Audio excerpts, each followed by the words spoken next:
தாவேகா உருட்டுக்கள் அப்படின்னு தனியா ஒரு என்சைக்ளோபீடியாவே போடலாம் போல் இருக்குங்க.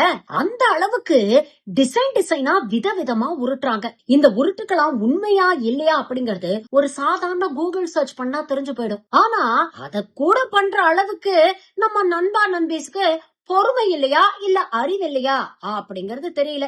எது வந்தாலும் சமூக வலைதளங்கள்ல கண்மூடித்தனமா அதை ரீட்வீட் பண்றதும் வைரல் பண்றதும் அதுக்கு வியூஸ ஏத்தி விடுறதுமா இவங்களுடைய அரசியல் போயிட்டு இருக்கு. இதெல்லாம் எங்க போய் முடிய போகுது அப்படின்னு தெரியல. இந்த ஆட்சி அமைச்ச ஒரு வாரத்துல எவ்வளவு உருட்டி இருக்காங்க அப்படிங்கறதுக்கு ஒரு சாம்பிள் தான் இந்த காணொளி. டிவிக்கு ஜெயிச்ச பின்னால சோசியல் மீடியால, இன்ஸ்டாகிராம்ல, ட்விட்டர்ல எல்லாம் இஷ்டத்துக்கு ஏதோ அடிச்சு விடுறாங்க. டிவிக்கு செஞ்ச புரட்சி, டிவிக்கு செஞ்ச சாதனைகள் அப்படின்னு அவன் வாய்க்கு வந்ததெல்லாம் அடிச்சு விட்டுட்டு போயிட்டே இருக்கான். அதுவும் பயங்கரமா ட்ரெண்ட் ஆயிட்டு வைரல் ஆயிட்டே இருக்குது. ஒரு சின்ன உதாரணம் சொல்றேன். டிவிக்கேல போட்டிட்ட 234 வேட்பாளர்களுமே நல்லா படிச்சவங்க, எல்லாருமே கிராஜுவேட்ஸ் அப்படின்னு ஒரு போஸ்ட் ஒன்று பார்த்தேன். அதுவே பச்சை பொய். ஏன்டா பச்சை பொய் பேசுற? ஓபனா பேசுற? ஏன்னா கட்சி தலைவர் விஜய் அவர்களே டிகிரி முடிக்கல, அவரு 12th பாஸ் தான். ஏன்னா அவரு காலேஜ் டிராப் அவுட். அதே போல தூத்துக்குடியில ஜெயிச்சார் இல்லையா விஜய் அவர்களோட நண்பர் ஸ்ரீநாத், அவரும் ஜஸ்ட் +2 பாஸ் தான். கட்சியோட ஜெனரல் செக்ரட்டரி புசியானந்த் அவர்கள் 8th ஸ்டாண்டர்ட் தான். இன்னொரு ரேண்டம் எக்ஸாம்பிள் சொல்றேன்.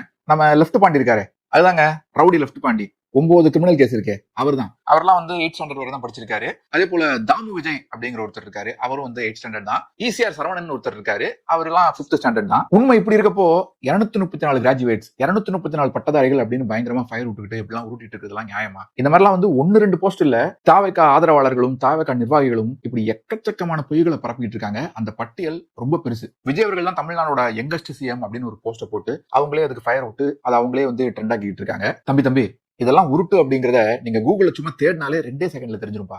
அதை கூட தேட முடியல.